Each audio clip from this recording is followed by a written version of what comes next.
Então vamos lá, vou falar de um negócio um pouco difícil aqui, que é o maior arrependimento que eu já tive na minha vida. Uma parada bem pessoal, que eu acho que nunca conversei a respeito aqui no canal. E vou também aproveitar e discutir um pouquinho minha última leitura. Algumas coisas que eu aprendi com esse livro, como que essas duas histórias se conectam. E perceber essas duas coisas, esse maior arrependimento da minha vida e algumas coisas que eu aprendi nesse livro, representam uma das lições mais valiosas que eu já tive na minha existência até o dia de hoje. E são coisas que realmente eu demorei muitos anos para perceber, mas elas mudaram muito a minha forma de lidar com a vida, de aprender, de lidar com desafios e de me desenvolver intelectualmente. Então, tudo isso para dizer que eu realmente acredito que a conversa que a gente vai ter aqui tem um potencial muito grande de mudar bastante a forma como você estuda, como você encara desafios, como você desenvolve a sua própria inteligência. Então é uma conversa importante pra caramba. Bom, vamos lá. Qual que é o livro do qual a gente vai tratar aqui? Esse livro aqui, ó. Mindset, a nova psicologia do sucesso, da Carol Dweck. E sim, já sei, o Ghisoli virou coach, tá lendo um livro sobre mindset e tal. Bom, a verdade seja dita, eu fiquei com um preconceito para ler esse livro aqui, por conta justamente do título, tá?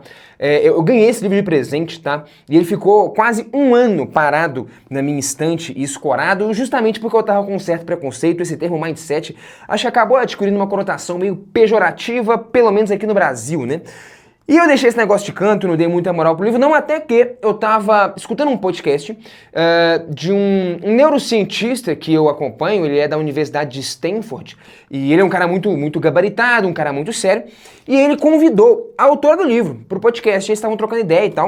A autora do livro vem a ser também uma cientista norte-americana, se eu não me engano também de Stanford, e ela estava contando sobre a pesquisa dela, sobre o trabalho dela de décadas e tal, sobre psicologia, sobre mentalidade e tal, e eu acabei quebrando boa parte do meu preconceito e vi que de fato essa mulher aqui é uma pessoa séria, é uma cientista, e o trabalho dela também era um trabalho muito sério e tal. Tive contato com esse podcast e falei, pô, maneiro, então eu vou ler agora esse livro que tá aqui há quase um ano, pegando poeira, porque boa parte do preconceito tinha se desconstruído.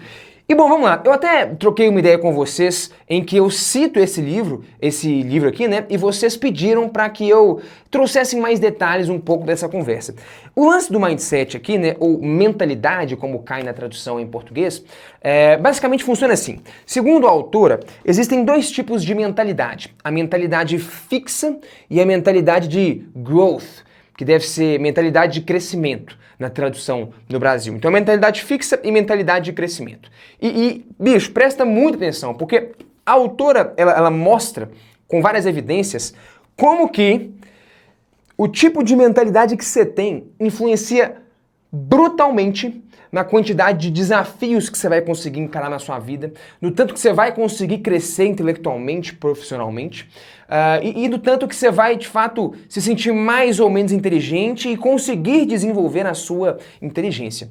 E já adianto, o lance da mentalidade é algo que é mutável, tá? Você pode, se você tem uma mentalidade mais fixa, você pode mudar para uma mentalidade de crescimento, etc e tal. Qual que é o papo aqui, então?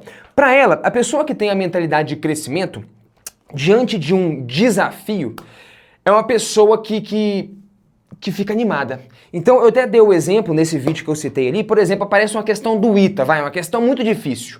A pessoa que tem a mentalidade fixa, ela vai querer pular essa questão. Ela não vai querer nem fazer. Por quê? O que significa a mentalidade fixa? Essencialmente, ela acredita que a inteligência dela é fixa. Estou falando de um contexto acadêmico, intelectual aqui. Para ela, a inteligência dela é fixa. Então, se ela faz algo muito difícil, muito desafiador, uma questão do ITA, e ela não consegue, e ela fracassa, aquilo diz algo sobre ela. Diz que ela não dá conta, que ela é burra, que ela não é capaz, sacou? Então, quando você tem a mentalidade fixa, normalmente essa pessoa não quer encarar coisas muito desafiadoras, coisas que ela imagina que ela não vai dar conta, porque a frustração é grande demais para ela. Aquilo vai dizer algo a respeito de quem ela é. Ela não dá conta, ela não é inteligente, ela não é capaz. Sacou? Já a pessoa que tem a mentalidade de crescimento, essa pessoa, diante de desafios, ela se dá muito bem. Porque, na verdade, o que ela quer é crescer e se desenvolver. Então, o que ela quer, na verdade, é fazer uma questão que ela não dá conta. Sacou? Quando ela vê uma questão do ITA, e eu tinha essa mentalidade quando eu era mais moleque, né? Ela fala, eu quero essa parada aí, irmão. Negócio difícil pra cacete, não sei nem ler a questão. A pessoa da mentalidade de crescimento, ela gosta disso. Porque ela entende que é aí que mora a sua evolução. é encarando desafios, encarando coisas que fogem da sua zona de conforto, coisas que ela não dá conta de fazer. De novo, estou colocando isso aqui só primeiro dentro de um âmbito de estudo, mas só para você começar a sacar. Então, essencialmente, a mentalidade de crescimento consiste em você acreditar que você pode modificar o quão inteligente você é através do esforço, do trabalho, da dedicação. São pessoas que vão eventualmente buscar mais desafios e não evitá-los. Fez sentido aqui? Beleza, então vamos agora ao maior arrependimento da minha vida e depois eu vou conectar em como que isso tem a ver com o livro e como que você pode incorporar isso no seu dia a dia para você se tornar mais inteligente. Quando eu era moleque, meu sonho era ser jogador de futebol. Pois é. E eu era bom, bicho, eu era até bom assim. Eu joguei bola em alguns clubes, tinha épocas da minha vida que eu treinava quase todo dia. E eu era bastante bom na real, bicho. Nos clubes eu sempre fui titular sem fazer muito esforço, eu tinha um talento natural pra coisa. E inclusive hoje, bem mais maduro, eu consigo olhar pro passado e ver que não era coisa da minha cabeça. Cara, eu realmente poderia ter me tornado um jogador de futebol. Eu tinha as habilidades necessárias e tal, eu tinha uma competência pra aquilo. Inclusive, alguns amigos que jogavam comigo nos times se tornaram jogadores profissionais depois, até no futebol de campo mesmo, jogam hoje em clubes brasileiros aqui, Curitiba e tal, esse tipo de coisa. Então eu tava num meio em que realmente eu conseguiria fazer isso. Só que, aí é que tá, bicho, como eu era naturalmente muito bom, no início, sem treinar muito, sem fazer muito esforço, eu era muito melhor do que quase todos os meus colegas. Eu entrava no time titular e não precisava fazer muito esforço, sacou? E aí o que acontece? Eu não queria treinar. Eu entendia, e aí muitos anos depois eu fui sacar que isso tem a ver com a mentalidade fixa, eu entendia que só precisava treinar quem não era bom, sacou? Treinar era algo que só fazia quem era ruim, quem era mais ou menos, quem era bom não treinava. Treinar, pra mim, hoje eu tô lendo, né, a situação, mas era mais ou menos isso que eu imaginava naquela época. Pra mim, treinar era quase que um carimbo de que você é ruim, sacou? De que você não é bom o suficiente. O cara que é bom pra caramba, ele não treina, sacou? E eu meio que tinha essa ideia. Treinar pra mim era meio que assumir que eu não era bom o suficiente, algo do tipo, né? Isso não era tão claro na minha cabeça na época, né? Mas depois que eu fui amadurecendo e evoluindo, eu fui sacando mais ou menos o que eu fazia. E, enfim, eu não treinava direito, não levava a sério, não fazia um monte de coisa que eu tinha que fazer se eu quisesse, de fato, pô, me tornar um profissional naquilo ali, né? E aí, cara, o que aconteceu? Aí é que vem a parada. O tempo foi passando, uns anos foram passando, e você não se dá conta de imediato. Mas de repente, cara, chegou um momento que se passaram, sei lá, uns 2 anos, alguma coisa assim, e eu tava no banco de reservas. E alguns colegas, que eram bem piores do que eu, tinham se tornado melhores do que eu, cara. Até arrepiei, bicho. Os caras me ultrapassaram. E aí eu aprendi uma das lições mais valiosas da minha vida, demorei alguns anos pra entender, que é o seguinte, meu irmão, o trabalho supera o talento. No longo prazo, sacou? Eu era bom, eu era bem melhor do que quase todo mundo, sem fazer esforço, sempre tive no time titular, e de repente, como eu ficava muito acomodado, não treinava, não levava muito a sério um monte de coisa, foi passando alguns meses, foi passando alguns anos, e vários daqueles camaradas, que eu era melhor do que eles tinham se tornado melhor do que eu. E eu tava no banco de reserva, e eu não tava entendendo, eu era moleque, eu tinha 13, 15 anos nessa época, sacou? Cara, o que aconteceu? Hoje eu consigo ler com clareza a situação, mas na época eu não conseguia ler. E aí o problema, cara, é que quando você quer ser jogador de futebol, quando você tá com 15, 16 anos, você já tá meio velho pra coisa. E aí, cara, quando eu fui me dar conta do que tava acontecendo, eu já tinha uns 16 anos, uns 15, 16 anos, e eu falei, cacete, bicho, eu não levei a sério esse negócio nos últimos 3, 4 anos, eu era muito bom, agora eu tô no banco de reservas, agora quase todo mundo me passou e eu meio perdido. E aí, cara, simplesmente a oportunidade tinha passado. É isso. O meu maior arrependimento não foi não ter me tornado jogador de futebol, foi não ter sequer tentado, sacou? Foi não ter levado a sério o suficiente. Cara, eu me arrependi pra caramba. Porque hoje, olhando pra... Depois, né, quando eu fiz uns 18, 20 anos, eu falei, pô, bicho, eu nem tentei, eu não posso falar que eu tentei. Eu não levei a sério, eu não busquei a parada. Eu me acomodei num talento natural e fiquei parado, esperando, de repente, eu me tornar profissional. Pô, bicho, esse realmente é o maior arrependimento da minha vida, bicho. Não ter levado a parada a sério. Mas hoje eu vejo que com a mentalidade que eu tinha na época, eu não tinha muito recurso, eu não tinha muita referência, eu não tinha como fazer algo tão diferente do que eu acabei fazendo. E aí, voltando, a autora cita que esse é um exemplo muito comum da mentalidade fixa. O cara que tem a mentalidade fixa, sei lá, na escola, ele não quer estudar. Ele é aquele cara que se gaba. Pô, bicho, eu mandei bem pra caramba, fechei a prova sem nem estudar, certo? Por quê? Porque estudar é coisa de quem é burro. Estudar é coisa de quem não tem o talento natural, a inteligência natural, mas esse negócio não existe, irmão. Pode até ser, cara, e ela fala isso, que, pô, tem alguém que nasce com uma habilidade um pouco melhor pro futebol, ou o outro um pouco melhor pra matemática, mas o lance, meu irmão, da mentalidade de crescimento é o trabalho, é o esforço, é a dedicação e é entender que através disso você supera qualquer talento natural, no longo prazo, que foi o que rolou comigo. Bicho, eu realmente era bom, eu tô falando aqui, eu não tô inventando história. Os caras que jogavam comigo, alguns se tornaram profissionais. Eu era titular junto com os caras. Mas passaram-se alguns anos e eu fui ficando para trás. Eu me escorei no meu talento. Eu tinha uma mentalidade fixa. Eu falei, cara, eu sou bom. Os outros caras não são bons. Esse tem que se esforçar. E o cara que é bom não precisa. Mas, na verdade, o cara que está se esforçando, com muita disciplina e dedicação, ele supera o cara que é naturalmente bom. E é isso que eu não tinha sacado. Que eu tinha que, na verdade, crescer, que eu tinha que treinar, que evoluir, porque eu precisava daquilo para eu me desenvolver ainda mais. Entendeu a diferença aqui, bicho? Então, de novo, volta aqui no livro e eu fui fazer essa leitura da minha situação lá com base no que eu aprendi recentemente aqui, então. O cara da mentalidade de crescimento, o tempo inteiro, ele tá buscando desafios novos. Ele nunca se escora num talento natural. Ele nunca se escora num resultado. Tirei 10 na prova, doido demais, não preciso mais estudar, eu tenho a manha. O cara da mentalidade fixa pensa assim. O da mentalidade de crescimento não. Eu falo, beleza, bicho, qual que é o próximo desafio? Me dá um negócio mais difícil então. Se eu tirei 10 aqui, é porque esse aqui não era um desafio suficiente pra mim, sacou? Me dá um negócio mais difícil, eu quero um negócio que eu não vou dar conta. Porque é aí que mora o crescimento, é aí que eu me desenvolvo. Tá entendendo, bicho? Sacou qual é da conversa aqui? Então, qual que é o lance? Te contei essa história minha. Inclusive, bicho, eu te falei do maior arrependimento da minha vida. Eu não quero que você tenha um grande arrependimento, que é ficar de fora da Black Infinita que vai rolar no Universo Narrado. Vai rolar uma assinatura vitalícia, você vai pagar uma vez, vai ter acesso infinito e eterno a todos os nossos cursos. Clica no botão pra você ficar por dentro. Mas, voltando aqui pra conversa, hoje eu entendo que a maior parte dos estudantes, eles têm uma mentalidade fixa.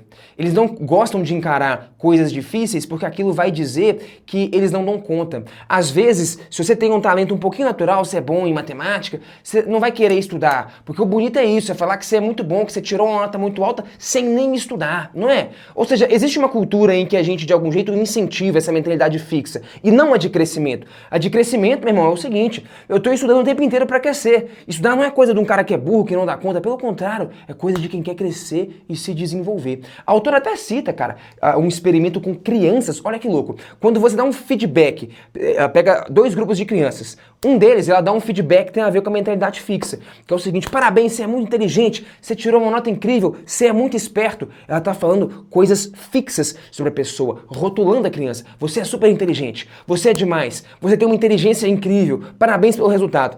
As outras crianças, diante do mesmo teste que elas fizeram, elas não foram elogiadas com esses rótulos. Elas foram elogiadas do seguinte: parabéns, você se esforçou pra caramba, hein? Você colheu um resultado legal que você dedicou muito. Eu sei que não foi fácil, você teve que dedicar para fazer esse teste. Parabéns pelo seu esforço. Sacou a diferença? Um grupo foi elogiado sendo rotulado com algo fixo. Você é inteligente, você é genial. E o outro foi elogiado de acordo com o esforço, com a dedicação. Mesmo eles tendo colhido os mesmos resultados, o que foi valorizado num grupo de crianças era o esforço para chegar naquele resultado. E sabe o que ela percebeu?